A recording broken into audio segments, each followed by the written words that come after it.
大家好，新闻我感觉最近的娱乐圈突然之间发生了太多的事情了，让我一下子都不知道讲哪件事好了。每一件发生的大事的优先权都妥妥的是头条热搜，而这些热搜与头条明晃晃已经成为了2021年即将道别的日子里面的最后最大的闪电与雷鸣了。从沸沸扬扬走进风风雨雨，从张哲瀚走到王力宏，这一整年居然发生了这么多恼人与惊心的大事，梦似乎特别容易摔碎，正如赵丽颖所扮演的那个神女一样。好在来年的阳光也不远了，正如刚刚杀青的无名中王一博所展现出来的那堪称前所未有的笑容，真的是一瞬百年，百年一瞬。在新闻我看来，人生真的就是彩虹与风雨的永恒的轮替了。只能说大家伙在黑暗当中的荧光，或者说大家伙在低谷当中所积攒下来的正能量，真的是支配起那些阳光日子的最大的动力和源泉了。如果您一路都在关注能量达人赵丽颖和王一博的话，您或许更加的期待他们能够开开心心的把握机会，奇妙的再续佳话，成功的野蛮得奖。那么热爱阳光和正能量的您，千万别忘了继续的点赞、鼓励、支持和喜爱，并留下您满满的祝福和心愿，因为爱和陪伴永远都不是一句话，而是一份坚持和一个行动。12月19号。由梁朝伟、王一博所主演的电影《无名》宣布正式的杀青了。这部电影开机以来就非常的低调，之前的官宣也仅官宣了2个主演而已。再加上这部电影是继《中国医生》《长津湖》之后，博纳集团胜利3部曲当中的最后的一部，因此也备受大家的关注。博纳影业集团出品的中国胜利3部曲当中，第一部为刘伟强导演的《中国医生》，第二部为陈凯歌、徐克和林超贤导演的已经创造了历史的证据之王《长津湖》。无名则是由程耳导演，梁朝伟、王一博和周迅领衔主演，聚焦了当年一段波谲云诡的隐秘战线的火舞岁月，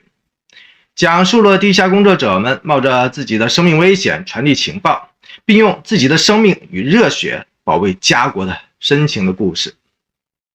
梁朝伟众所周知是香港最著名的电影演员，5次获得了香港电影金像奖最佳男主角奖，3次获得了台湾金马奖最佳男主角奖，以及成为过戛纳国际电影节的最佳男主角。他所主演的《重庆森林》《阿飞正传》《花样年华》《悲情城市》《海上花》《无间道》和《色戒》等等的作品，个个都堪称世界级的经典。周迅则是中国内地著名的影视女演员，她是囊括了金像奖、金马奖和金鸡奖最佳女主角的3金获得者。代表作品包括《如果爱》、厘米的猜想、风声、烟雨红颜和明月几时有等等的经典作品。王一博众所周知是中国内地崛起最快的、最有潜力和人气的新锐顶流男演员。电视连续剧的代表作包括《陈情令》、《有匪》、《风起洛阳》和《陪你到世界之巅》等等。主演过的电影则有《梦想合伙人》。这部《无名》是梁朝伟和周迅继大魔术师，也就是10年之后再度的合作，也是王一博首次和2位当今影坛最优秀的戏骨前辈的合作了。幸运之神真的是不要的。而且这部电影是由业界响当当的龙头的企业博纳影业集团出品和制片的，于东担任了总出品人和总制片人，程耳担任导演和编剧。博纳影业集团是目前国内民营电影公司当中号称最有实力的电影出品公司，多次与出名的81电影制片厂合作打造了多部主旋律的电影。代表作品包括《智取威虎山》、《湄公河行动》、《红海行动》、《中国医生》和《长津湖》等等等等。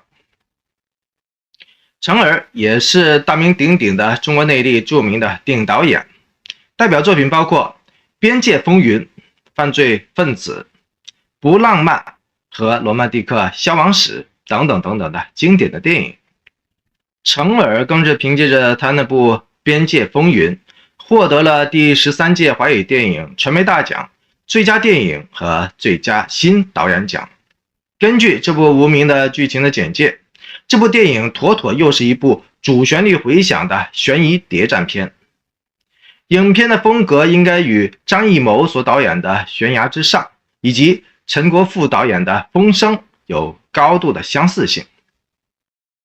当然了，陈尔导演的《罗曼蒂克消亡史》实际上也属于谍战片的范畴，因此无名的风格跟他更像。作为悬疑题材，可以说每个角色都担负着多重的身份，有表面上的身份以及真实的身份。就像梁朝伟在《无间道》当中所饰演的陈永仁，表面上就是个黑社会，实际上他却是个卧底警察。反之，刘德华所饰演的刘建明，表面上是个警察，而实际上却是个黑社会。因此，悬疑谍战的电影最精彩的地方，就是多重的身份所产生出的戏剧冲突和人物内心的各种的变化，甚至煎熬。梁朝伟、周迅肉眼可见，注定都能够驾轻就熟的，而王一博在这两位巨星的光环的笼罩下，倒是显得近水楼台，机会难得了。这部电影已经进入到了后期的制作阶段了，预计影片可以在2022年跟大家伙见面了。作为商业操作非常熟络的这个博纳影业集团，重点项目必然重点去推，无名必然会选择在春节档、暑期档、国庆档或者贺岁档当中4档选1。春节档和暑期档肯定是来不及的了，因此国庆档和贺岁档2选1的机会最大。由于该片是主旋律题材，讲述无名英雄的故事，因此这部电影定档在2022年的国庆档的可能性最大。大家伙现在都知道了，因为《证据之王》就是在国庆档成功的借助了14亿爱国热情的成功的燃烧，对影片的票房注入了无穷大的加成。所以呢，《证据之王》的弟弟肯定会同款同吃，津津有味的。作为中国胜利3部曲，前作《中国医生》收获了13.28亿，《长津湖》暂时是57.64亿。新闻我之前已经连篇赘述过无数次了，无名的演员的配置跟《证据之王》《长津湖》完全是一模一样的套路和模式，都是实力派加上人气鲜肉的最强的套餐。长津湖大家伙都知道了，是实力打星吴京搭档新锐潜力股易烊千玺，而无名则是魅力天花板梁朝伟搭档人气之王王一博，而且这回还加上了3金影后那个周迅，演员阵容锦上添花，都是票房的保证了。当然了，票房还是其次，新闻我除了继续看好梁朝伟会凭借着无名继续的收割两岸3地的3金最佳男主角，更加会吃瓜坐等王一博的下一轮突破性的演技爆发了。无名官博这次发布的信息当中提到说，这部电影总共拍摄了115天，而3张配套的杀青图当中，更值得新闻我特别的说到了。第一张的杀青图是一张大合照，黑白的色调沿用了海报的风格，简单而纯粹，直逼大家的视线。据悉，王一博已经提前几天杀青完工了，所以在这张大合照当中，您就算用显微镜也找不到王一博的身影的。第二张是梁朝伟的，第三张就是王一博的了。照片当中的他笑容满面，可见辛苦了996或者说007的工作，终于可以告一段落了。这个王一博的开心简直是炸裂了，因为他的笑容简直百年一遇，仿佛完全变了一个人似的，因此也引起了不少人的热议了。和之前跟梁朝伟同框的那张海报当中的王一博两相对比之下，那张不苟言笑、表情严肃的样子，简直跟现在的这个笑容有种差天同地的格式的感觉了。而且王一博的发型还是同样的油头偏分，大胆地露出了自己的额头，开心的眼神望向了前方，仿佛都已经充满了阳光。偏偏就是因为黑白照片的缘故吧，黑白对比的那种反差感太过的强烈了，因此大家伙甚至能够隔着整整一条街都能够看到王一博因为开心过度，让罕见的笑容下面直接炸裂开来了2道深深的法令纹出来了。旁边的那位工作人员则是双手鼓掌送上了祝福。这种开心到燃烧的画面感，其实彩色会更加的出彩，因为细节会更加好一些。总之，整体的氛围经过黑白的冷处理之后，依旧是非常的热爆。而且这个王一博跟平时大家伙见惯不怪的那个酷盖王一博完全是不一样的，这感觉就像王一博已经拿到了2023年的金奖一样，热度可见。不知道您留意到没有，这张近乎笑裂，几乎让人完全认不出来的王一博相当罕见的法令纹的照片，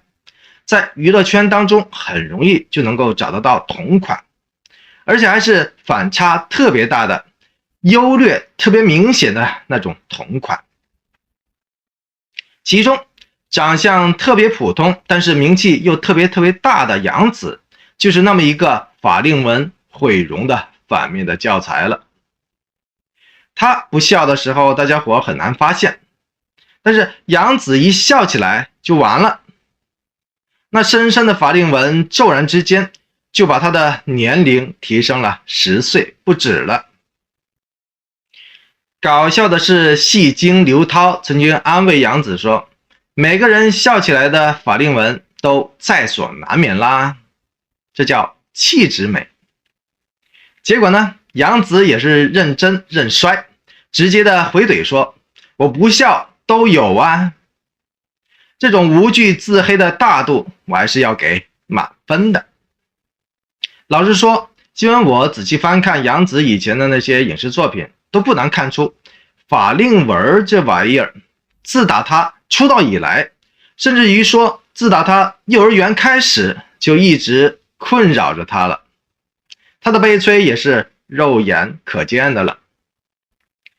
更加悲催的更是那些优质的法令纹，基本上都给那些足以迷倒众生、沉醉粉丝的男星们专享独有了。大家伙儿都会知道的那个尼古拉斯凯奇，就是因为2道深深的法令纹，让他一笑起来就充满了一种说不出来的邪魅的诱惑感，这让他脸上其他的明显的瑕疵一下子都显得微不足道了。如果您喜欢 X 战警的话，您同样会发现，休·杰克曼所演足16年的金刚狼，即便容颜已经开始加速度的衰老的迹象了，但是他的魅力依旧丝毫不受影响。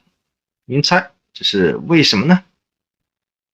答案其实很简单，就是因为金刚狼从小鲜肉时期就开始有的这个标志性的法令纹，让他的每一个表情依旧堆满了浓郁沉香的荷尔蒙的气息。另外一个，小罗伯特·康宁之所以能够完美的诠释钢铁侠的一角，不仅仅是因为他的前半生那浪子回头金不换的人生的轨迹，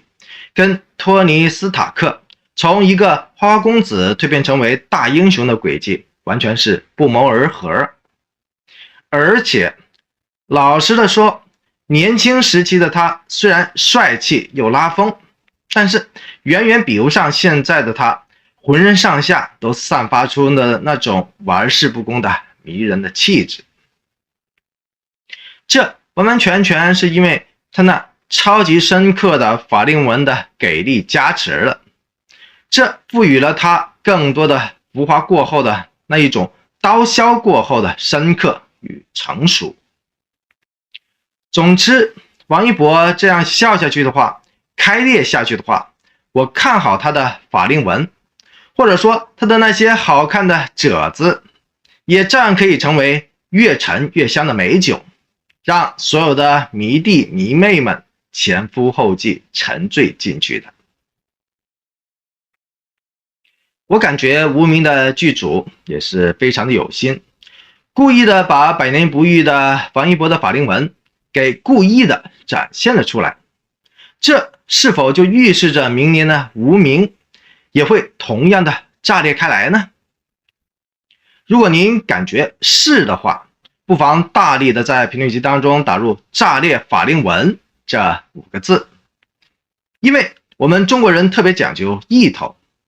好的意头就象征着丰收、美满、幸福、安康，同样也包括成功、拿奖、顺遂和未来了。话说赵丽颖、肖央、董子健联合主演的《谁是凶手》终于更新剧情了。心思缜密的沈宇原本以为自己所设计好的一切都是天衣无缝的，结果呢，想法跟不上变化，用何伟光去替自己的父亲去顶罪的最后的想法，却最后迎来了沈海洋早被杀害的人生的悲催了。冷小兵等人在发现了沈海洋的尸骨之后，跟沈宇做了 DNA 的比对，确认了沈海洋受害者的身份。所谓造化弄人，整个刑警队也感觉太悲催了。更加伤感的是，沈宇不但这辈子都完完全全见不到他朝思暮想的父亲了，结果还被那个魔高一丈的凶手给误导成为了杀手。说到这，那个杀害沈海洋的人应该就是那个海州案的凶手了。剧情至此反转加上反转了，沈宇所做的一切居然都是错的。甚至当夏目得知这个消息的时候，他同样也不相信，因为他也一直都认为沈海洋就是那个凶手。人生如沧海，转瞬一念间。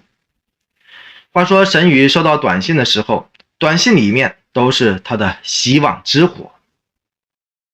短信里面说，你穿白大褂的样子让我想起了你小时候玩游戏扮医生的样子。这个字眼时时刻刻提醒着他，有一个人一直都在注视着他，这就是一种父亲守候在他身边的那一种错觉。于是乎，他在医院里面四处的寻找，结果呢，没有发现自己想要找的人。而那个人给他打电话的时候，沈宇直接叫他爸爸。那一种隔着千山万水或者十几年未见的骨肉亲情与牵眷，您看得见吗？他说他想见他，他说很快就会见面了。于是乎，真的当冷小兵通知沈宇去辨认自己父亲尸骨的时候，他彻底的惊呆了。看到那个根据颅骨复原出来的父亲的头像，他压根儿不想去相信。结果呢，当确定尸骨就是他朝思暮想的爸爸沈海洋之后，他彻底崩溃了。他看着父亲的头像，强忍着自己的泪水，直到转身在警队的卫生间当中，他才放声大哭了起来。他实实在在接受不了自己辛辛苦苦找寻了那么多年的亲生的父亲，居然从活生生的陪伴变成了冷冰冰的白骨。这么一个片段感人至深。我之前提到过了，人总会在得到的时候不去惊心，而在失去的时候才会痛彻心扉。新闻我只能说，这个片段的赵丽颖表演的太好了，让人看着心痛刀割。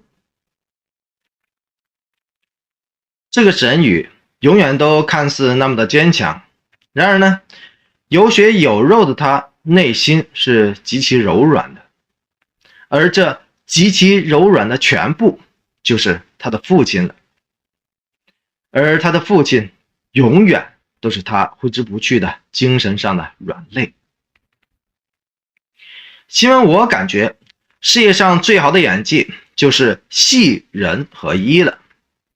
而世界上最痛的感觉就是天人永绝了。一辈子只为了一个信念，甚至说执念的这个沈宇，曾经竭尽了全力去守护自己半辈子都在留恋着的父亲，即便换来了下辈子的粉身碎骨，也在所不惜。在谁是凶手的这个高潮当中，这个赵丽颖的最后的泪水终于化成了最好的共情的雨花，以及感人至深的爱的演绎了。看到这，说到这，您觉得赵丽颖，也就是这个沈宇的泪水，是有悔的泪呢，还是无悔的泪呢？欢迎您在评论区当中大力的打入这2个字的短评，要么有悔，要么无悔。要说有悔的话，是沈宇执念蜕变，一切成功的最终的忏悔；要说无悔的话，则是沈宇血浓于水，亲情至上的这辈子的无怨无悔。您认为呢？最后，您无论是喜爱赵丽颖还是喜欢王一博，或者衷心的祝愿云斐夫妇王炸 CP 依然能够命格重聚，野蛮拿奖，都特别的欢迎您大声的点个赞、鼓个励、加个油或者喝个彩，因为您的所有的爱心、鼓励和支持，既是给出去的无形的能量，同时也是接过来的无形的能量。这些无形的能量可以汇集成为流动的长河，成为了浇灌天地人间的最大的能量场。这种能量场川流不息，从地上到天上，从天上再到人间，点亮了所有的黑夜，带来了全部的希望，更让施比受更加的有福了。赵丽颖、王一博都是活水流动的能量的输出体，您同样也是，您的爱和祝福更是汇集成江河的每日的小溪流。所以爱就请全心的爱到底，说就请大声的说出来。同样的，我也热烈的欢迎您继续的点赞、鼓励、订阅、转发和支持本频道，因为这里面有爱、有光，也有盐。多谢您的一路的陪伴和宝贵的时间。